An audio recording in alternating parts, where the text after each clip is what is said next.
वृषभ राशि। वृषभ राशि की बात करेंगे क्योंकि देव गुरु बृहस्पति वृषभ राशि में 2 जून को प्रवेश कर रहे हैं कर्क राशि पर। या तो वृषभ राशि वाले जातकों की किस्मत बदल जाएगी या उनके जीवन में कुछ ऐसा बड़ा होने जा रहा है। इस ज्योतिषीय घटना को विस्तार से समझेंगे। वीडियो को अंत तक देखिए, तब इसका रहस्य आपको पूर्ण तरह से मालूम होगा। नमस्कार दोस्तों, मैं JR गोस्वामी और आप देख रहे हैं हमारा YouTube channel astrology by Goswami. आप सभी का अभिनंदन है, स्वागत है। आज की राशि है वृषभ, क्योंकि 2 जून को 12 साल बाद देव गुरु बृहस्पति वृषभ राशि में उच्च के होने जा रहे हैं, कर्क राशि में रहेंगे। देव गुरु बृहस्पति ज्ञान, बुद्धि, विवेक, संतान, धन, शिक्षा, शादी, विवाह और आपका भाग्य, आपकी नौकरी, आपका कारोबार सबके ही कारक हैं। दोस्तों, ये वीडियो जन्म राशि चंद्र राशि पर आधारित है। जैसा कि मैंने अभी आपको बतलाया कि देव गुरु बृहस्पति वृषभ राशि में 12 साल बाद 2 जून को प्रवेश कर जाएंगे और अभी उनकी स्थिति थी 2nd हाउस में। दूसरे घर से निकल करके देव गुरु बृहस्पति 2 जून को 3rd हाउस में कर्क राशि पे उच्च के हो जाएंगे। पराक्रम का है, आपके छोटे भाई बहनों का है, देश विदेश का है, देश विदेश से बिजनेस का है। और आज का जो युग चल रहा है, आप इंटरनेट पर बैठ करके जो बिजनेस अपने ऑफिस से या कहीं यात्रा में कहीं से भी कर सकते हैं। बड़ी सुख सुविधाएं हैं। दोस्तों, देव गुरु बृहस्पति हमारे आर्थिक, हमारे कैरियर, हमारे संबंध, इस पर विचार करेंगे कि आपके लिए देव गुरु बृहस्पति किस प्रकार का शुभ फल देने जा रहे हैं। दोस्तों, देव गुरु की 3 अमृतमय दृष्टि होती है। देव गुरु पंचम दृष्टि होती है, 7म दृष्टि होती है, 9म दृष्टि होती है। और क्या सौभाग्य की बात है, पहली ही दृष्टि गुरुदेव बृहस्पति की आपके वैवाहिक जीवन पर है, भाग्य स्थान पर है। भाग्य के तो मालिक हैं, भाग्य के ही कारक हैं। और 9वीं दृष्टि 11वें घर पर, जो आपकी इच्छाओं का, आपकी इनकम का, आपके सपनों का घर है। और अपनी ही राशि पर देव गुरु बृहस्पति 11वें घर में रहेंगे। तो मैं आपको स्पष्ट कर दूं, देव गुरु बृहस्पति 2 जून से लेकर के 31 अक्टूबर तक 3rd हाउस में रहेंगे। और जितना भी संभव गुरुदेव बृहस्पति की कृपा से आपको मिलने वाला है, आप जीवन में ऐसा विचार करेंगे कि हमें जीवन में कोई कष्ट या तकलीफ ही नहीं आएगी। दोस्तों, सबसे पहले बात करते हैं 11वें घर की। जैसा कि मैंने अभी बताया था कि तीनों दृष्टि ही अमृत तुल्य है। तो जो 11वां घर है, जो आपकी इच्छाएं अभिलाषाएं हैं कि मैं जीवन में ये खरीदूंगा, ये बेचूंगा, बंगला बनवाऊंगा, देश जाऊंगा, विदेश जाऊंगा, जो भी आपके सपने थे 11वें घर से देव गुरु बृहस्पति में पूर्ण करने जा रहे हैं। दोस्तों, अब हम बात करते हैं भाग्य स्थान की।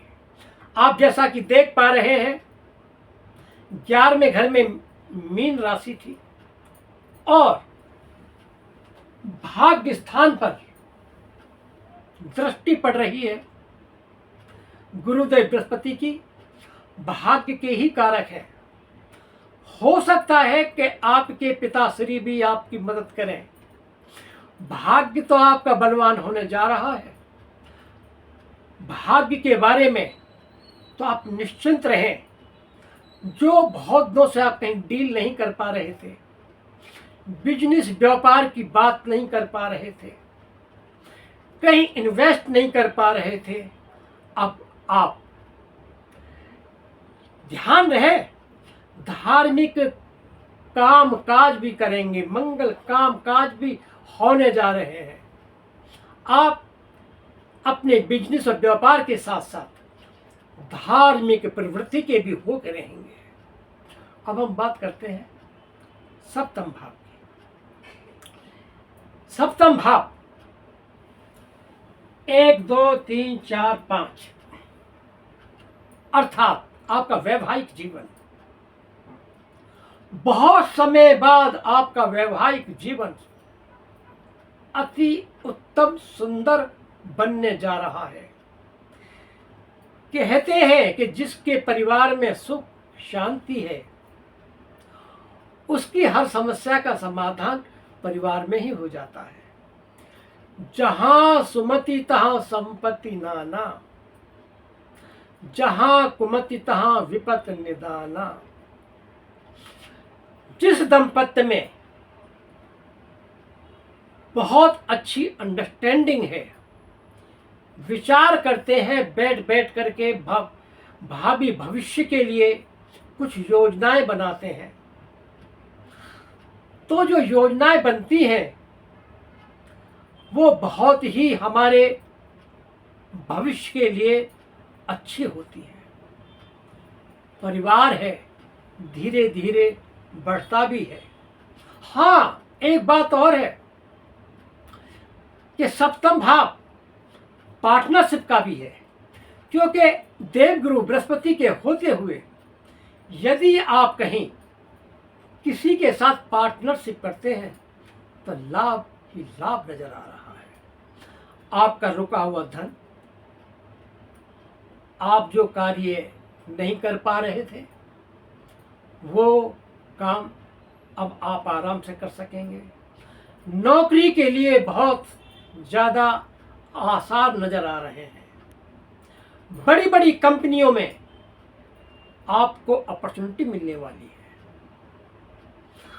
और जैसा कि आप देख रहे हैं कि गुरुदेव तीसरे घर में विराजमान रहेंगे। जिस घर में बैठते हैं उस परिवार के बारे में तो बहुत अच्छा ही सोचते हैं। छोटे भाई बहनों का है, उनके साथ रिलेशन, मधुर संबंध, आपसी अंडरस्टैंडिंग बहुत ज्यादा बनी रहेगी, घनिष्ठता नजर आ रही है। तो वृषभ राशि वाले जातकों के लिए 12 साल बाद जो ये योग बना है, ये बहुत ही अति उत्तम योग है। और जो शादी के योग्य हैं तो उनके लिए जून के महीने से लेकर के अक्टूबर लास्ट तक उत्तम चांस है। अवश्य विवाह होगा। जिनके संतान नहीं है, संतान सुख मिलेगा, संतान की प्राप्ति होगी। तो देवगुरु बृहस्पति ज्ञान का भंडार है और ज्ञान के भंडार के साथ साथ कल्याणकारी योजनाएं भी आपको भेंट कर रहे हैं। बस आपका एक ही कार्य रह जाता है कि मेहनत करिए और आगे बढ़िए, लेकिन आंख बंद करके किसी पे विश्वास मत करिए। दोस्तों, जितना कि मैं देख पा रहा हूं कि वृषभ राशि वाले जातकों के लिए जून से लेकर के 2026 तक बहुत ही शुभ और अच्छा समय चल रहा है। दोस्तों, अब आपको उपाय क्या करने चाहिए? वृषभ राशि के लॉर्ड बनते हैं शुक्र, तो आपको 108 बार ओम द्राम द्रीम द्रोम स शुक्राय नमः हनुमान जी का रोज पाठ करिए और उगते हुए सूर्य को जल दीजिए। आपकी हर मनोकामना पूर्ण होगी। दोस्तों, यदि मैंने आपको अच्छे से समझाया है और मेरी वीडियो अच्छी लगी है तो मेरी वीडियो को लाइक करें, शेयर करें, सब्सक्राइब करें। मिलते हैं एक और राशि के साथ, बने रहिए हमारे साथ। हर हर महादेव।